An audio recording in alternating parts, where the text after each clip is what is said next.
Assalamualaikum warahmatullahi wabarakatuh. Yang terhormat dosen dan guru penguji uji kinerja PPG dalam jabatan Prodi Biologi Angkatan 4 tahun 2021. Perkenalkan, nama saya Nurul Fatwa, Sarjana Pendidikan. Saya adalah guru biologi di SMA Negeri Karya Sakti, Kabupaten Musirawas, Provinsi Sumatera Selatan.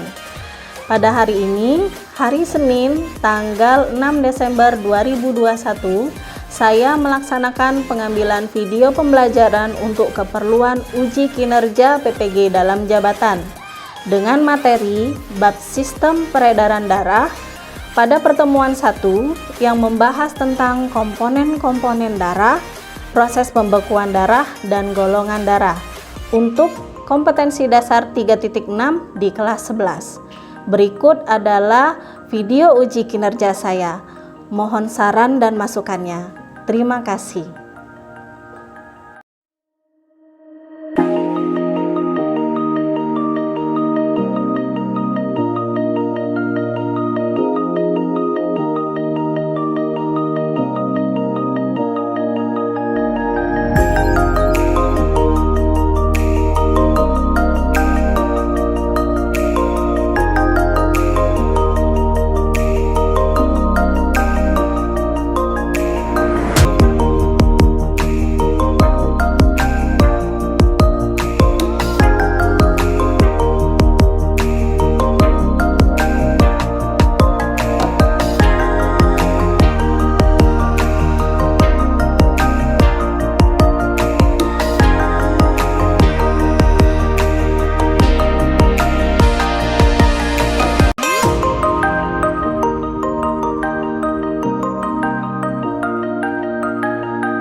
Assalamualaikum warahmatullahi wabarakatuh. Waalaikumsalam warahmatullahi wabarakatuh. Bagaimana kabarnya hari ini anak-anak? Baik, Bu. Ibu apa kabarnya? Alhamdulillah Ibu juga baik. Terima kasih. Sebagai bentuk rasa syukur kita pada hari ini, marilah kita bersama-sama berdoa terlebih dahulu. Kepada ketua kelas, tolong dipimpin doanya.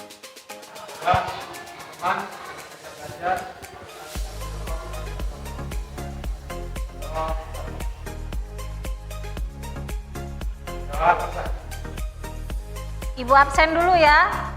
Siapa yang nggak hadir, sekretaris? Nihil ya. Sebelum kita mulai pelajaran, coba dicek dulu buku, modul, alat tulisnya. Sudah siap atau belum di atas meja? Sudah, seragamnya sekarang dicek, udah rapi apa belum? Nah, kelasnya tadi sudah dipiketi ya? Sudah, sampah berarti sudah dibuang semua? Oke, kalau buku sudah siap, seragam sudah rapi, kelas sudah bersih, artinya kita sudah siap mengikuti kegiatan pembelajaran pada hari ini. Ibu mau menyemangati kalian dulu nih. Sekarang kan kalau belajar tuh kayaknya belum ada manfaatnya ya. Jadi harus tetap semangat belajar walaupun belum tahu manfaatnya sekarang apa. Masih ingat dengan materi di minggu kemarin? Masih, Bu.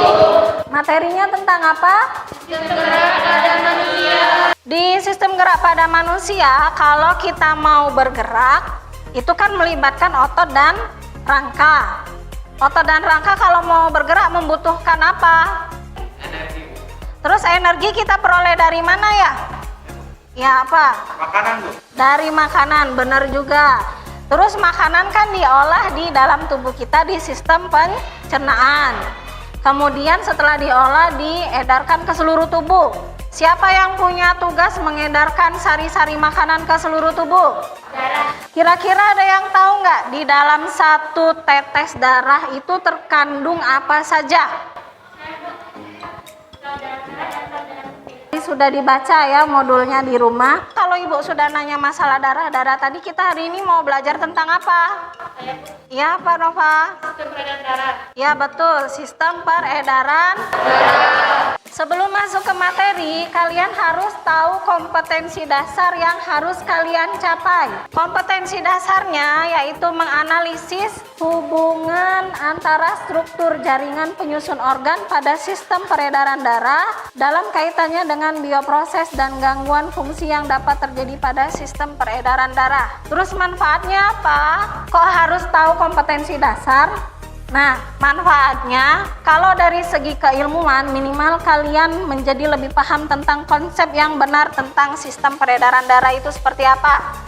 Manfaat yang kedua, kalau di dalam kehidupan setelah belajar kalian minimal bisa aplikasi teori tentang sistem peredaran darah di kehidupan sehari-hari. Contoh di sini perbedaan golongan darah itu ada apa saja. Kemudian tindakan pertolongan pertama jika terjadi luka. Kemudian bagaimana cara transfusi darah yang benar. Seperti itu ya. Selanjutnya, tujuan pembelajarannya ada 4. Yang pertama, menjelaskan komponen-komponen darah dengan tepat. Kemudian, menguraikan proses pembekuan darah dengan benar. Selanjutnya, memahami beberapa golongan darah dengan baik. Dan yang keempat, menganalisis hubungan antara transfusi darah dengan golongan darah secara benar. Kemudian, selama kegiatan belajar, kalian dituntut untuk aktif di dalam kelompok maupun di depan kelas. Karena yang dinilai ada 4 komponen, ada pengetahuan, keterampilan, keaktifan, dan sikap. Selanjutnya, ini materi konsep yang harus kalian kuasai. Jadi belajarnya nggak kemana-mana ya. Dari sistem peredaran darah, komponen darah, pembekuan darah, golongan darah, kemudian yang terakhir transfusi darah.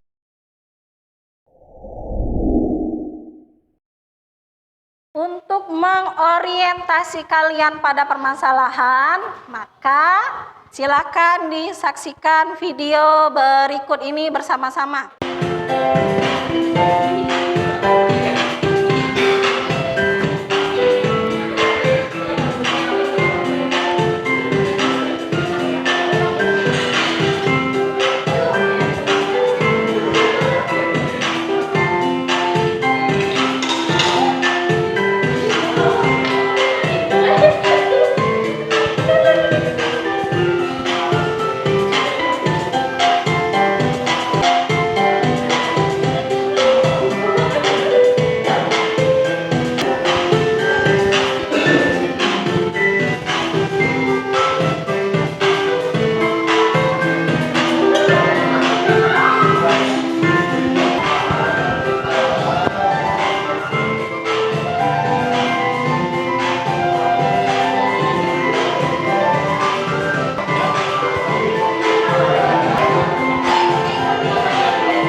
Sudah lihat videonya?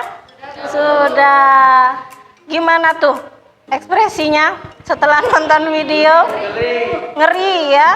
Kalian sendiri atau mungkin lihat kejadian tetangga atau keluarga, ada nggak yang pernah ngalamin seperti apa yang ada di video tadi? Pernah. Tapi kalian sendiri pernah nggak? Enggak. Kalau kita sendiri paling minimal pernah teriris pisau gitu ya. Itu pun nggak sampai yang harus dijahit-jahit ya adegannya. Keiris pisau aja gimana sih rasanya? Sakit, iya. Kenapa? Kok kalau terluka kita bisa keluar darah?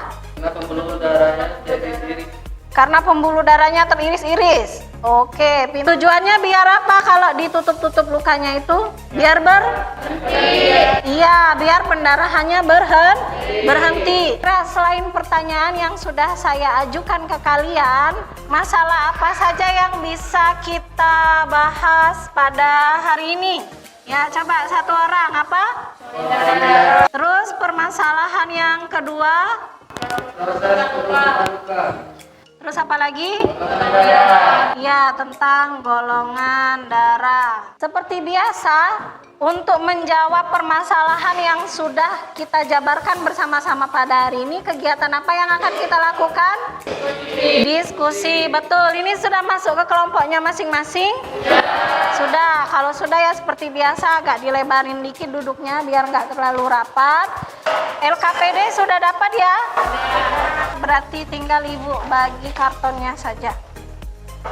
Seperti biasa, kalian harus tulis nama anggota kelompok. Setelah itu dibaca lagi ulang kompetensi dasar dan tujuan pembelajaran. Selanjutnya baca petunjuknya. Setelah itu baru dijawab LKPD-nya berdasarkan hasil diskusi. Nah, sekarang seperti biasa kita home pimpa. 3 perwakilan silakan maju ke depan. Ayo. Silakan.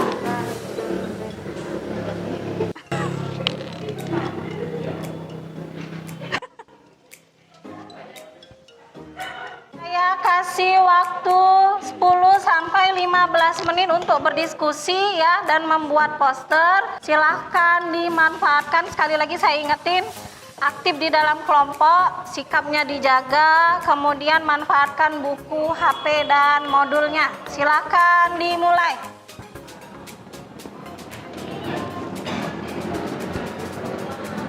Kelompok 1. Berarti sampai sini aja ya. Ya.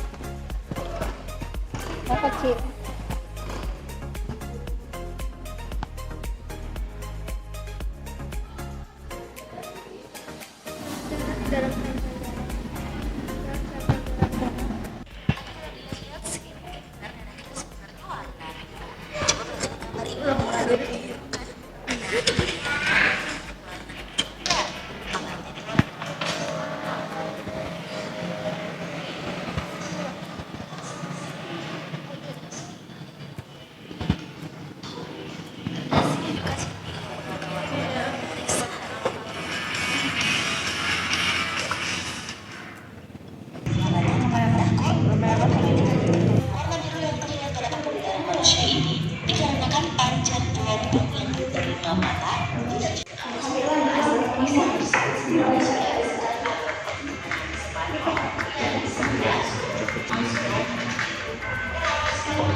Kok aku dapetnya ini ya?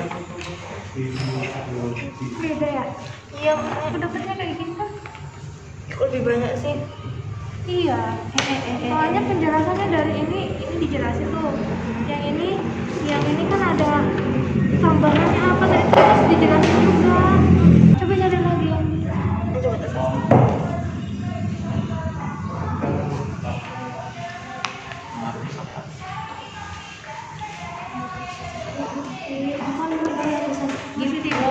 Simpel banget ini. Jadi ada.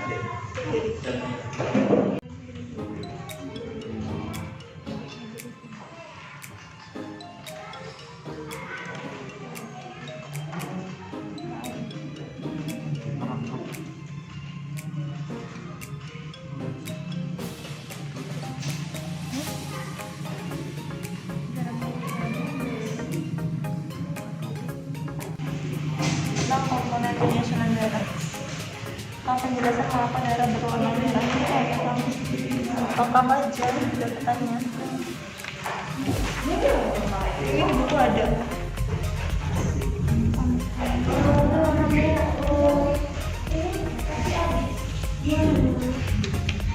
Lihat pakai krayon bisa deh.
dia ketemu beta, dia menyatu, nggak pecah-pecah buyar kayak gini. Terus ketemu alfa juga bisa, jadi dia termasuk golongan darah A. Kalau B ketemu 3 macam ini dia pecah semua jadi apa?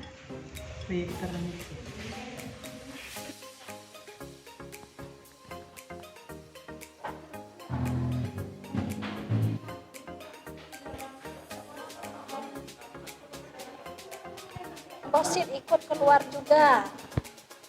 Ya, trombosit ikut keluar juga bersama darah, kemudian menyentuh permukaan kasar dan menyebabkan trombosit pecah.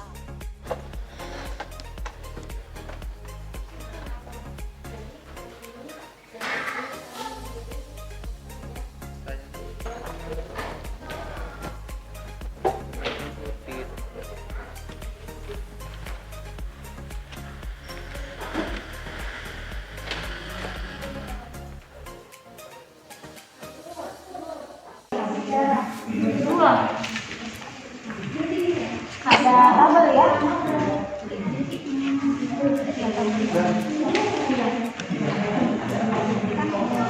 Sudah selesai semua mengerjakan LKPD-nya? Oke, sekarang waktunya kita masuk ke bagian presentasi hasil diskusi kalian, kemudian juga menampilkan hasil karya berupa poster tentang donor darah.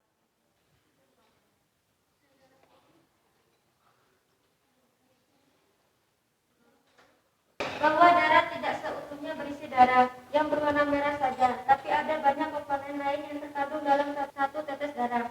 Untuk bagian A bernama plasma darah. Persentase dalam darah sekitar 55%. Bagian B bernama sel darah putih dan keping darah. Persentase dalam darah kurang dari 1%. Dan untuk bagian C yang berwarna merah ini sel darah merah. Persentase dalam darah sekitar 45%. Mengapa darah berwarna merah? Jawabannya yaitu hemoglobin yang terdapat dalam sel darah merah menyebabkan darah manusia berwarna merah. Hemoglobin adalah molekul protein yang berfungsi untuk membawa oksigen ke seluruh bagian tubuh manusia. Hemoglobin tersusun atas 4 rantai protein yang saling terkait dan membentuk struktur cincin bernama heme. Heme berperan untuk mengantar oksigen dari paru-paru ke seluruh tubuh lewat pembuluh darah. Adakah kelompok lain yang ingin menanggapi? Warna merah pada darah disebabkan oleh ikatan protein dan komponen mineral yang menyusun sel-sel darah, dan jika diteliti lebih dalam, warna darah bisa tidak selalu merah di dalam tubuh, mungkin lebih gelap atau lebih terang. Ada lagi yang ingin menanggapi? Yang lain? Sudah ada. Sekarang lanjut untuk presentasi tentang karya kelompok 1, poster yang berhubungan dengan donor darah. Jadi, kelompok kami memilih poster gambar yang menarik. Arti dari tulisan Give Blood, Give Life yaitu memberi darah sama saja memberi kehidupan.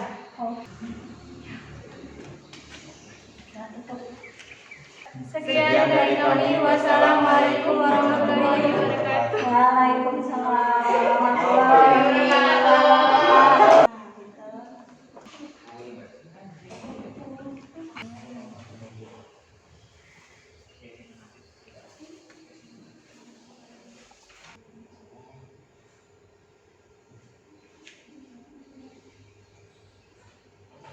Assalamualaikum warahmatullahi wabarakatuh. Kami dari kelompok 2 ingin mempresentasikan dari hasil diskusi kami.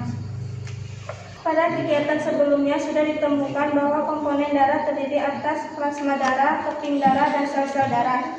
Dapatkah kalian mencocokkan gambar dengan nama yang pas? Jika selesai, lengkapi tabel-tabel dengan karakteristik dari masing-masing gambar.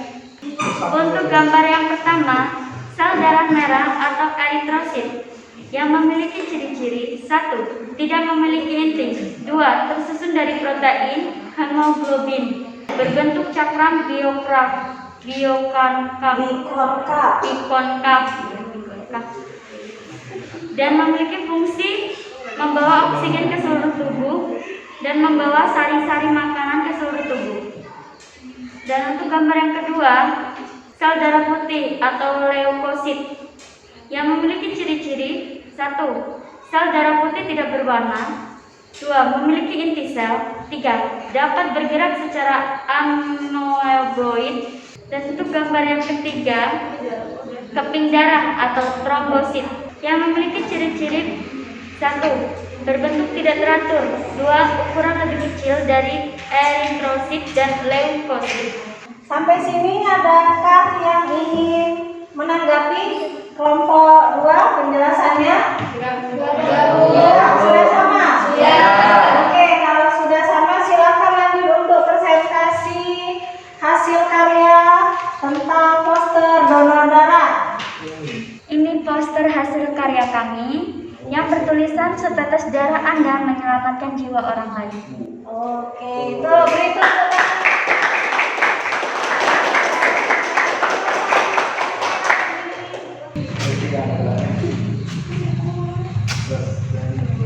Dan kami akhiri, wassalamualaikum warahmatullahi wabarakatuh.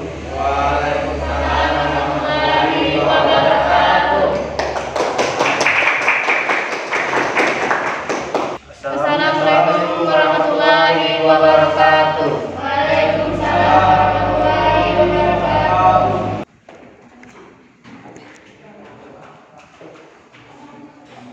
Saat terjadi luka, proses apakah yang dilakukan tubuh kita? Saat kita terluka, proses yang terjadi adalah proses pembekuan darah. Adapun prosesnya adalah sebagai berikut. A. Kulit terluka menyebabkan darah keluar dari pembuluh. Trombosit ikut keluar juga bersama darah, kemudian menyentuh permukaan kasar dan menyebabkan trombosit pecah. Trombosit akan mengeluarkan zat atau enzim yang disebut trombokinase. B.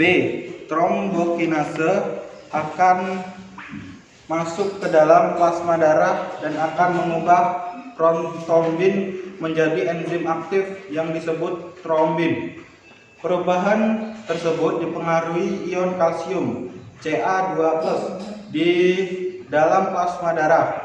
Protombin adalah senyawa protein yang larut dalam darah yang mengandung globin. Fibrinogen menjadi benang-benang fibrin. Terbentuknya benang-benang fibrin menyebabkan luka akan tertutup sehingga darah tidak mengalir keluar lagi. Itu tadi penjelasan dari kami. Ada yang ingin menanggapi? Ya, silakan Mas Ya. Yati. Misalnya kalau ada orang yang luka, terus lama keringnya itu kenapa ya?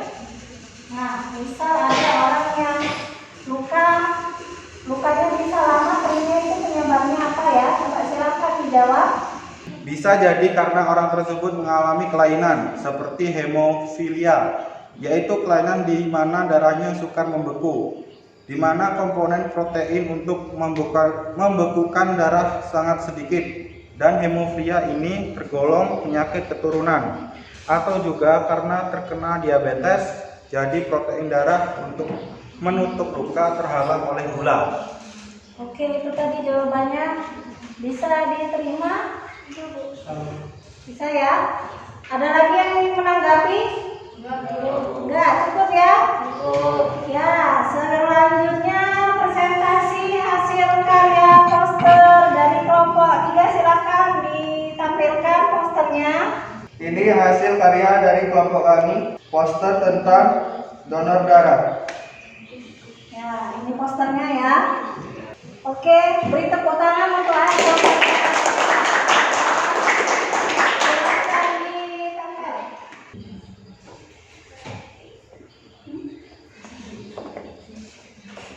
Sekian presentasi dari kami akhiri. Wassalamualaikum warahmatullahi wabarakatuh. Untuk kegiatan 4, silakan yang mewakili maju ke depan. Assalamualaikum warahmatullahi wabarakatuh. kelompok 4 akan mempresentasikan hasil diskusi kami. Ibu Nani memerlukan transfusi darah untuk proses operasinya. Akan tetapi anak Ibu Nani tidak diperkenankan untuk mendonorkan darahnya kepada Ibu Nani karena golongan darah Ibu Nani A, sedangkan golongan darah anaknya B. A. Jelaskan mengapa golongan darah bisa berbeda pada setiap orang dengan menggunakan tabel 3. B. Analisislah mengapa Ibu Nani tidak dapat menerima transfusi darah dari anaknya.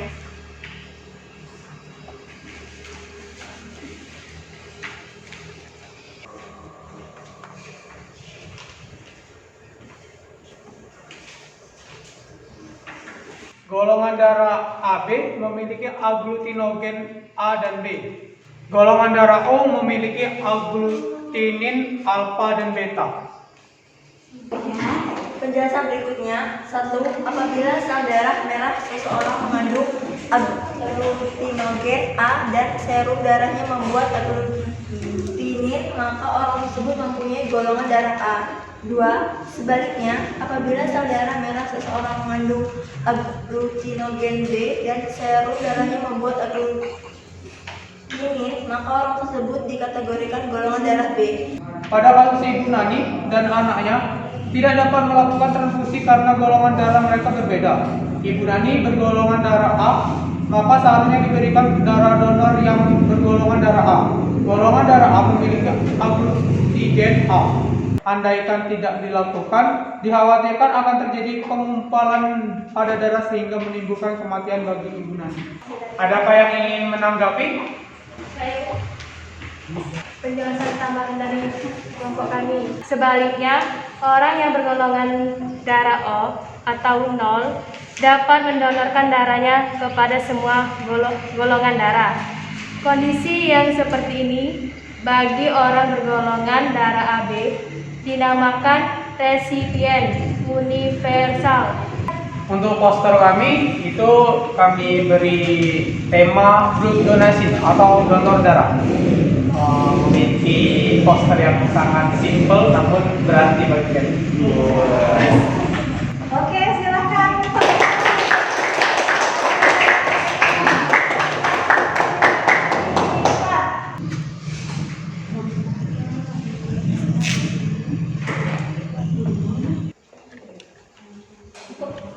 Sekian presentasi dari kelompok kami akhiri. Wassalamualaikum warahmatullahi wabarakatuh. Waalaikumsalam warahmatullahi wabarakatuh. Selanjutnya saya akan memberikan penguatan ya tentang apa yang sudah kita bahas pada hari ini. Sekaligus silakan nanti dicek apakah jawaban di LKPD-nya sudah benar atau belum. Jadi darah yang sering kita lihat itu aslinya dibagi jadi 3 bagian ya. Setelah terpisah nih bagiannya ada plasma darah, sel darah putih, dan keping darah plus sel darah merah.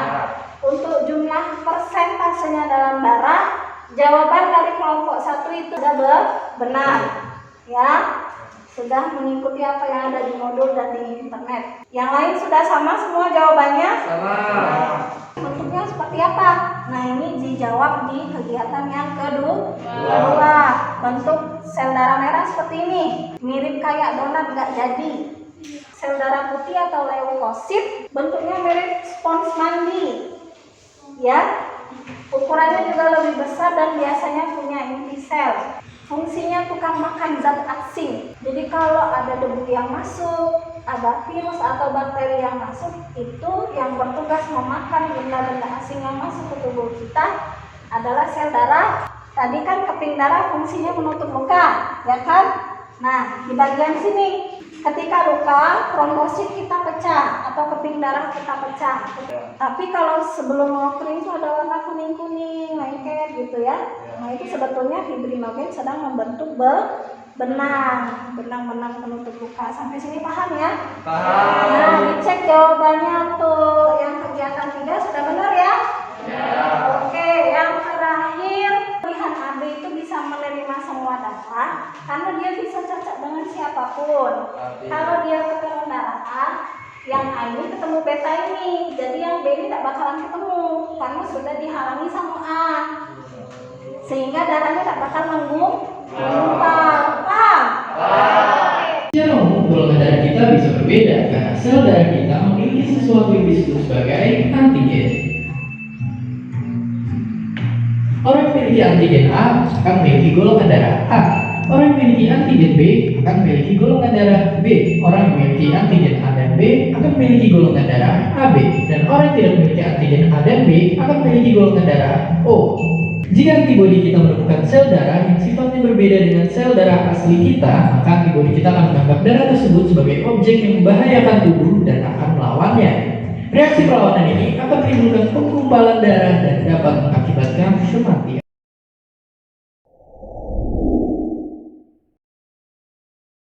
Untuk tujuan pembelajaran yang pertama tentang komponen darah, siapa yang mau coba menyimpulkan? Ya, silakan lihat. Kesimpulannya adalah plasma darah, sel darah, eritrosit dan leukosit, dan kepingan darah. Menjawab tujuan pembelajaran yang kedua tentang pembekuan darah, kesimpulannya apa? Darah membeku dibantu oleh trombosit untuk menutup luka dengan membentuk benang-benang fibrin. Menjawab tujuan pembelajaran yang ketiga tentang golongan darah, siapa yang bisa menyimpulkan? Ya, pilih. Kesimpulannya adalah golongan darah A, B, AB, dan O. Untuk menjawab tujuan pembelajaran keempat tentang hubungan transfusi darah dengan golongan darah, kesimpulannya apa?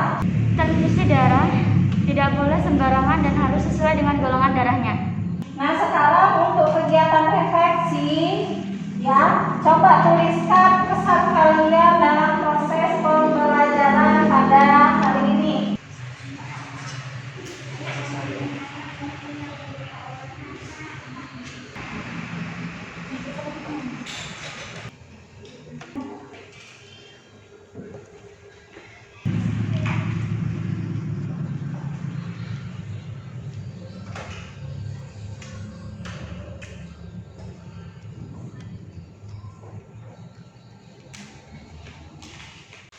Untuk memantapkan apa yang sudah kita peroleh pada hari ini, kita mengerjakan latihan soal.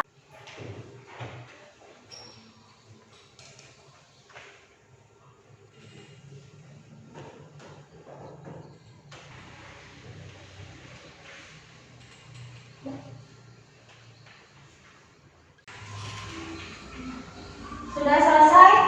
Sudah. Kalau sudah selesai, coba kita cek sama-sama jawaban hasil evaluasinya ya.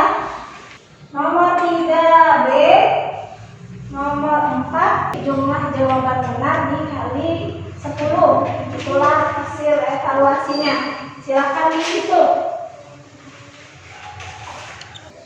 Sudah? Siapa yang dapat 100?